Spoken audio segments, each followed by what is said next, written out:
Welcome back to Streamline Investigations. It's Marvin speaking. Just little bits on the missing Gus Lamont case. As of late October 2025, the extensive search for 4-year-old Gus Lamont, who vanished from a remote homestead in South Australia on September 27th, seems ages ago now, doesn't it? Has been called off. No trace of the boy has been found, and the police have reclassified the case as a recovery operation. That's what I wanted to put out there, people, and transferred it to the missing persons investigations section.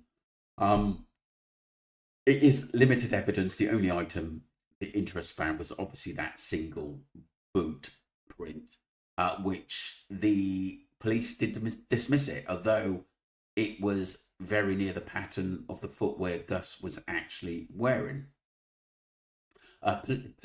Police initially hoped to find Gus alive, but the prolonged search, rugged terrain, and harsh weather led them to scale back the operation. The case is now managed by the Missing Persons Unit. No foul play suspected. Police stated that there's no evidence to suggest foul play at this time. At this time, thought or possibilities are considered. The family cooperating with investigations. And obviously, we have the online speculations and disinformation. So, while the high-profile nature of this case led to widespread online speculations and the spread of fake AI-generated images of Gus, police have asked the public to stop calling with opinions and rely on only credible information, which is fair enough because they must get a lot of information coming in which is not credible, to be honest with you. But anything helps, to be honest with you. And if they've, have they searched all the outbuildings and basically anything that could be underground? That's very, very impossible. But I'm actually starting to think Gus wasn't there at the time the family said he was. To be honest with you, I'm struggling to believe Josie now. To be honest with you, we're just going to get into this short video. Something is clearly not right. Gus was last apparently seen by his grandmother playing on a hill. A mound of dirt hill, should I say. But the last coordinates for Gus' location is over 300 meters to the nearest residential building. He disappears on a remote outback station, and now a search volunteer says he doesn't believe the boy was ever there. Gus Lamont vanished from his grandparents' property near Yunta in South Australia. So Maronite says William Tyrrell's story was weirdly the same as Gus Lamont. It might be a copycat act of someone that lives rural in between the locations frequent to these locations. Hope they are found safe. And this case has been brought up a lot in a coincidence with William Tyrrell. And we're looking at next. Yes, totally the effing same. One suburbs, one very remote rural. Oh, wait. Sadly, we live near the family. They never did anything to him. I believe he may have been abducted, but by who? We simply do not know. But like I said, there's so many gates. There's no way he's going to walk that far on himself without being found. I just can't believe it. And there's no trace that he was taken by any animal. They say he was wearing a hat. Now, why can't you even find a hat? He would have been wearing a hat 24/7. The mother wasn't there at the time he went missing, but out looking for missing sheep. Are they missing anything else? He's not there and wasn't. I agree. Totally agree. Let's move on, people. Welcome back to part 2, people. People are comparing Gus's disappearance, Gus Lamont's disappearance, with William Tyrrell. Is an Australian boy who disappeared from his foster grandmother's home in Kendal, New South Wales on September the 12th, 2014 at the age of 3. His disappearance remains one of Australia's most prominent unsolved mysteries. Here is an overview of the key events and developments in the case. Vanishing Williams was playing outside with his older sister dressed up in a Spider-Man costume when he vanished between 10 a.m. and 10:25 a.m. His foster mother had gone inside to make a cup of tea, and upon returning a few minutes later, found he had disappeared.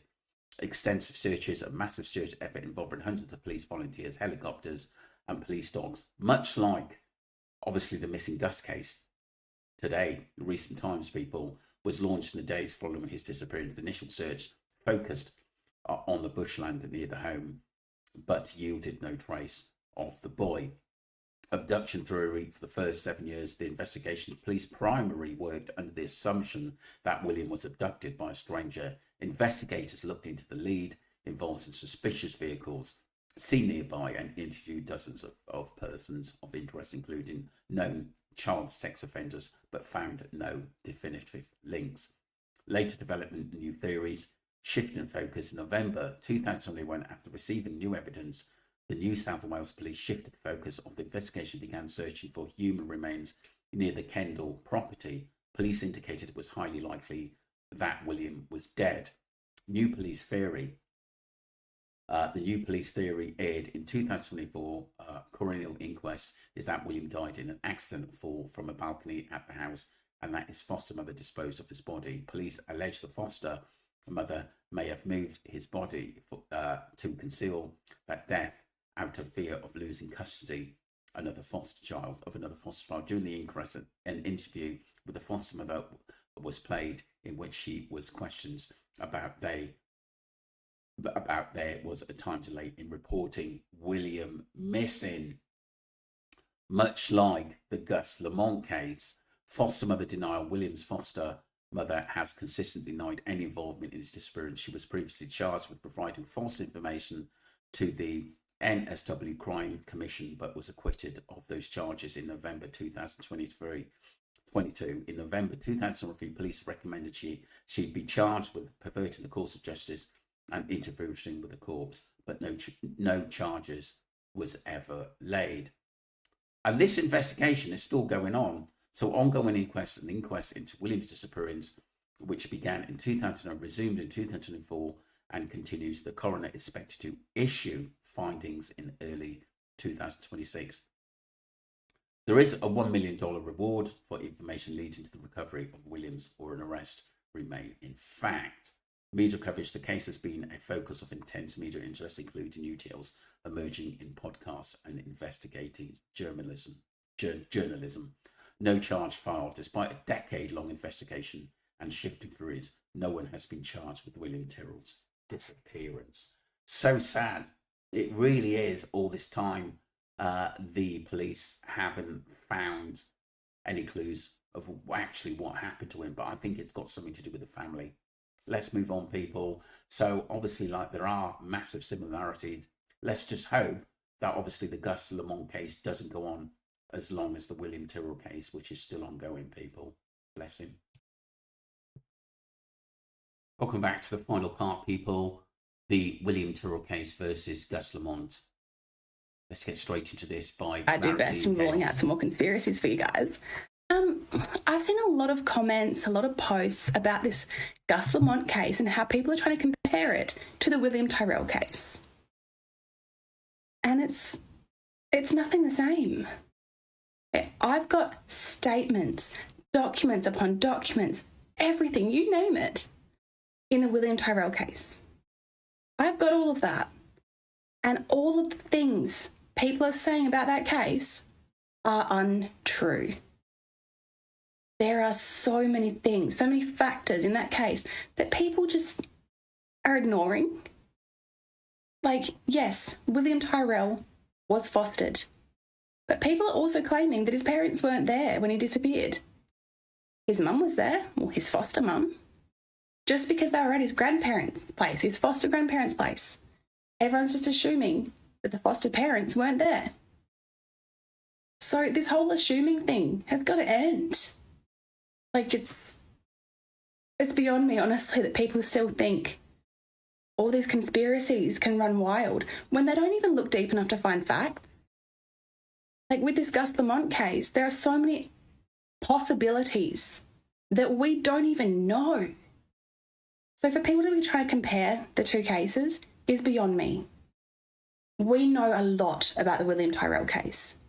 We know nothing about what's happened. I've got to admit, there are similarities in that some people have mentioned that they were both being abused, they were both played outside. That narrative, what I'm saying, the outline of the case, yes, this lady, Clarity in Chaos, knows a hell of a lot about the William Tyrrell case. I understand that, but there are similarities in what we've been told basically with the William Tyrrell case, it took them quite a while to actually report it. Exactly the same as the Gus case, just small points. And so many, since I've been covering, obviously, the Gus Lamont case, I didn't really know a lot about the William Tyrrell case in depth at the end of the day, but I think there are similarities, just the outline of the case. And to Gus. So I really hate seeing people trying to compare the two cases. Yes, it's two missing little boys. But to speculate that Gus was also a foster child, we don't know that. The news had said that they fostered, that the grandmother had fostered.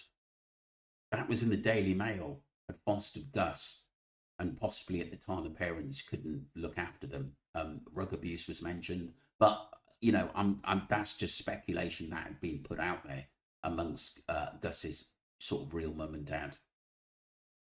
Don't know.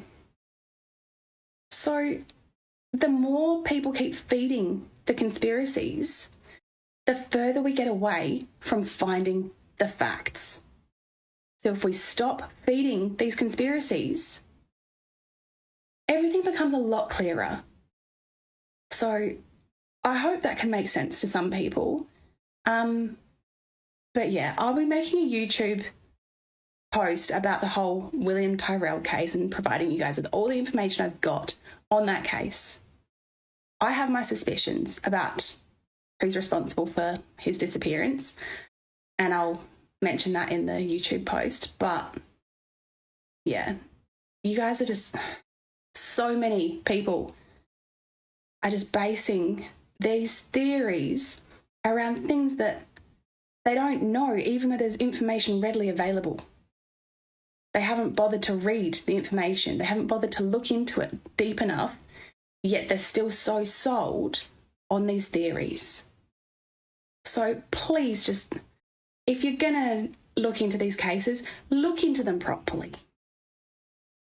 Because the thing is, thank you for that, but like I said, there are similarities. And like I said, they're reading up about the William Tyrrell case, and I haven't looked into it as deeply as this woman here. But one thing I will tell you, there are definitely similarities in that the family members were definitely, I think, involved in the disappearance, but it's unproven in both. I can also see why there's so much speculations around this case. There's some questionable things about Gus being missing and such things around the William Tyrrell case. And obviously, people are looking, for me personally, towards the time is very, very important when Gus went missing. Did he really go missing the time that Josie said? Well, hun, you have the info and intel no one else does. Not our fault. We are told so many conflicted stories. There's obvious family conflict, foster kids, or not, hun. Yeah, I agree. We're probably not as well versed as this woman here.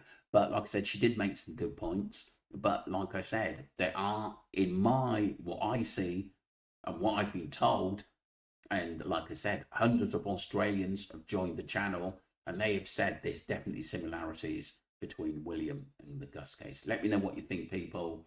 If any more information comes out, I'll put it out there. Thank you very much. Take care.